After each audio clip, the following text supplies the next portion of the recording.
संतोष देशमुख फूट प्रकरण असेल किंवा आता हे खासदार फुटीनंतर मराठवाड्याच्या विकासाविषयी काहीच होत नाही. या महायुतीच्या काळामध्ये जेवढं होईल तेवढं मराठवाड्यावर अन्याय आणि असंतोष कसा राहील. बघा, मी तसं बघितलं तर देशातल्या कोणत्या राज्यामध्ये संतोष आहे? कोणत्याच राज्यात नाही आहे.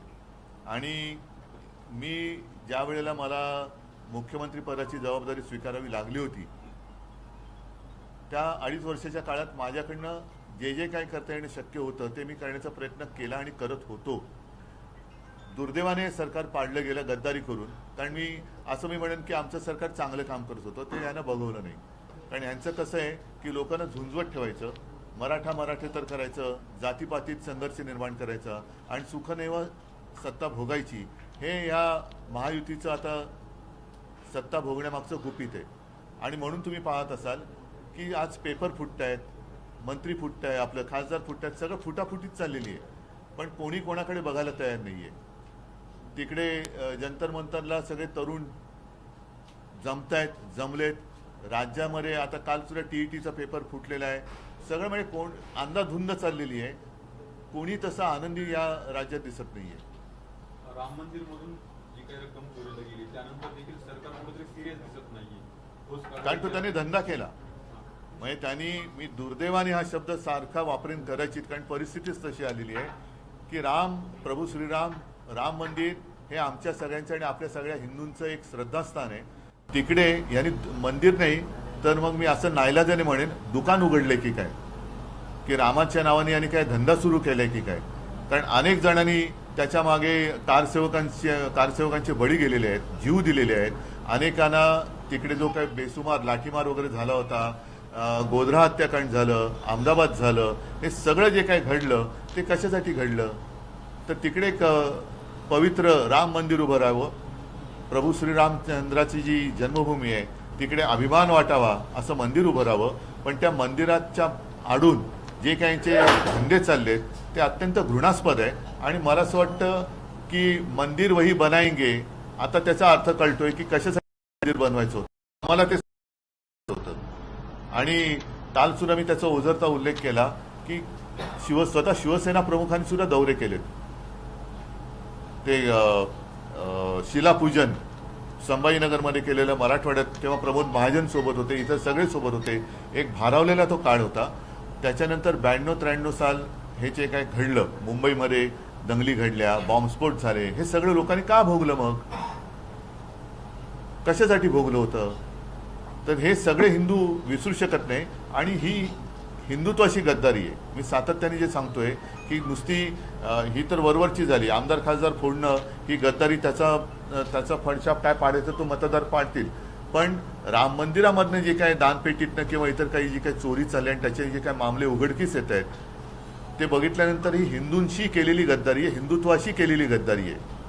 नीट परीक्षेचा पेपर फुटला, त्यानंतर CETचा फुटला. आता नीटचा पेपर फुटल्यानंतर ऐका नीटचा पेपर फुटल्यानंतर केंद्रस्थान कुठे होतं?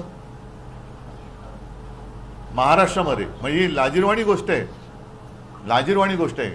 आणि हे सगळेच्या सगळे जे पकडले गेले ते जे काही मी तुमच्याच माध्यमातून ऐकलं, पाहिलं, वाचलं, हे कोणत्या परिवाराशी संबंधित होते? काय झालं? त्यांची आता नावं पण कोणाला माहिती नाहीयेत, नावं पण विसरले. पुढे काय केलं? त्यांच्यावरती कारवाई म्हणून काय केलं? नुसतं आतमध्ये टाकले.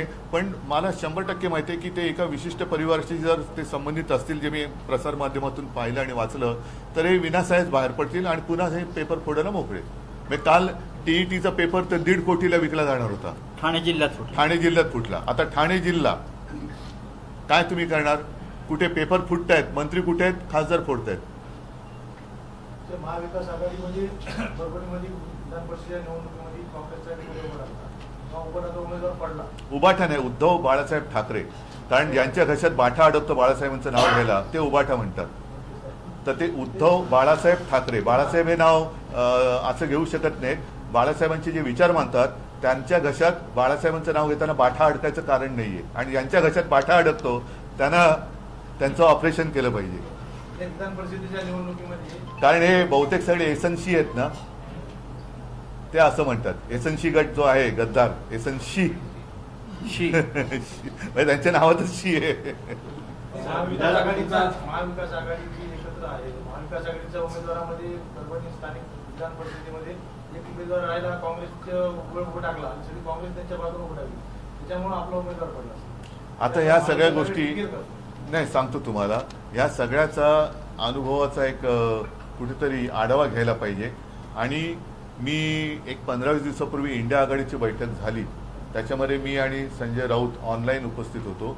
आम्ही त्यांना हेच सांगितलं की आपण लोकसभेनंतर आज भेटतो आहोत, म्हणजे त्यावेळेला अशा बैठका या वारंवार व्हायला पाहिजेत. कारण नुसतं नेत्यांमध्ये एकमत होऊन चालणार नाही. शिवसेना आणि भारतीय जनता पक्षाची जी युती 25-30 वर्षे टिकली होती, ती ज्याला तळागाळातला कार्यकर्ता एकजुटीने उभा राहणं म्हणतात तसं राहिला होता, म्हणून ती युती 25-30 वर्षे टिकली होती. महाविकास आघाडी जर का यापुढे टिकवायची असेल तर ती एकट्या कोणत्याही पक्षाची जबाबदारी नाही, त्यातल्या सर्व घटक पक्षांची जबाबदारी आहे. मग त्याच्यात आम्हीही आलो, काँग्रेस, राष्ट्रवादी सगळेच आले. तर त्यांनी नुसतं नेत्यांनीच नव्हे तर स्थानिक पातळीवर सुद्धा ही एकवाक्यता होणं गरजेचं आहे. प्रवासाची चर्चा अजूनही सुरू आहे. काल एकनाथ शिंदे असं म्हणाले की विमानापेक्षा इमान महत्वाचं आहे. असं बेईमान म्हणतोय. देवेंद्र फडणवीस यांना माहिती आहे की उद्धव ठाकरे कसे आहेत. जाऊ दे. आणि तर बेईमान कसं आहे ते पण माहिती आहे. जो शिवसेनेशी इमान राखू शकत नाही तो देवेंद्र फडणवीसाशी पण राखणार नाही, हेही त्यांना माहिती आहे. आता झालेल्या विधान परिषद निवडणुकीमध्ये जरी काँग्रेस विरोधात असली तरी देखील आमदार राहुल पाटील यांनी जुळवाजुळव केली होती. पण ऐनवेळी खासदार जाधव यांनी काही मतं वळवल्याची चर्चा आहे. त्यामुळे आपल्याच उमेदवाराला आपल्याच पक्षात आता चर्चा म्हणजे काय, ते सिद्धच झालं ना. सर, तुम्ही दिलेली कर्जमाफी आणि या कर्जमाफी काय फरक आहे? आपण दिलेले, आपल्या सरकारने दिलेली कर्जमाफी आणि आत्ताच्या यांनी दिलेली कर्जमाफी. पहिलं म्हणजे शब्दात फरक आहे. मी कर्जमुक्ती दिली होती आणि कर्जमाफी म्हटले, कारण मी माफी शब्द शेतकऱ्यांसाठी वापरू शकत नाही. माफी ही गुन्हेगाराला दिली जाते, शेतकऱ्याला नाही. शेतकरी हा आपला अन्नदाता आहे, त्याच्यामुळे त्याचं जे एक ऋण आहे आपल्यावर, त्यातून आपण मुक्त होऊ शकत नाही. या भावनेतनं मी केलेली ती कर्जमुक्ती होती. आणि मला माहिती आहे की संपूर्ण काही मी समाधान कोणीच देऊ शकत नाही, पण कोणती अट शर्त वगैरे न टाकता ज्यांचं थकीत कर्ज 2 लाखापर्यंत पीक कर्ज होतं त्या सगळ्यांना मी कर्जमुक्त केलं होतं. आपण सगळे त्याला साक्ष आहात. 2च वेळा फक्त ते आपले सेवा केंद्र का काय आहे तिकडे गेल्यानंतर ते हे केल्यानंतर थेट त्याच्या खात्यात पैसे गोळा झाले होते. नाईलाजाने काय झालं की करोना सुरू झाला आणि नियमित कर्ज परतफेड करणारे जे शेतकरी होते त्यांना आम्ही प्रोत्साहनपर 50,000 रुपये जे देणं जाहीर केलं होतं ते देऊ शकलो नव्हतो. ते द्यायला सुरुवात केली आणि आमचं सरकार पाडलं गेलं. मंत्री चंद्रकांत पाटलांनी विश्वास नागरे पाटलांचे शाखेमध्ये जावं असं आवाहन केलं आहे. शाखेवर 3 वेळा बंदी आणायचा प्रयत्न केला, ती देशद्रोही संघटना नाही असं देखील त्यांनी म्हटलेलं आहे. कोणी? चंद्रकांत पाटील यांनी. विश्वास नागरे पाटील गेले होते. चंद्रकांत पाटील यांनी विश्वास नागरे यांचं समर्थन केलं आहे शाखेमध्ये जाण्याचं. हे करताना त्यांनी असं सांगितलंय की संघावर 3 वेळा बंदी आणायचा प्रयत्न केला, ही देशद्रोही संघटना नाही, नागरिकांनी शाखेमध्ये जावं. पण मग नांगरे पाटलांनी शिवसेनेच्याही शाखेत यावं.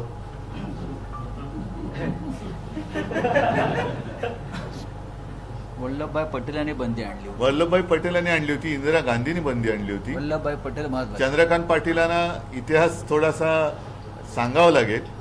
आणि ज्या सरदार वल्लभभाई पटेलांना हे म्हणतात की सरदार वल्लभभाई पटेलच पंतप्रधान हवे होते, खरंच हवे होते, कारण त्यांनी संघावरती बंदी घातली होती. खासदार बंधू जाधव खूप निकटवर्ती होते परभणीत. हो ना. त्यांना काय संदेश देणार सर? काय संदेश द्यायचा, आता मतदार संदेश देतील, मी काय देणार. चला चला, धन्यवाद. हा, जय माता. पाथरीमध्ये अनेक वर्षांपासून छत्रपती शिवाजी महाराजांचा पुतळा उभारण्याची मागणी होती.